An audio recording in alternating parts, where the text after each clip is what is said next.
सध्या देशात युद्धजन्य परिस्थिती निर्माण झाली आहे.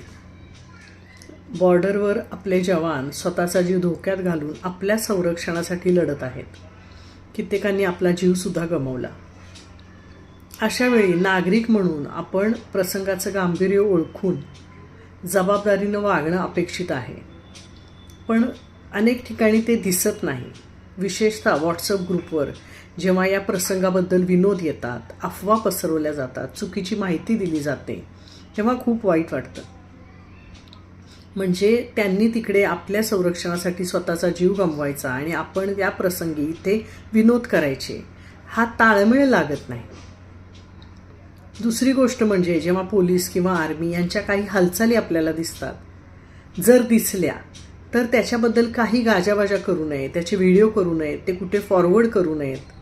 कारण असं करून नकळत आपण शत्रूला मदत करत असतो, आपल्या देशाची माहिती त्यांना पुरवत असतो. 26/11च्या वेळी या गोष्टीमुळे किती नुकसान झालंय ते एकदा आठवून पहा.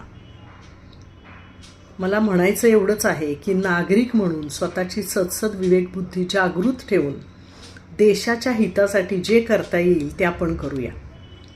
निदान तेवढं करणं आपलं कर्तव्य आहे.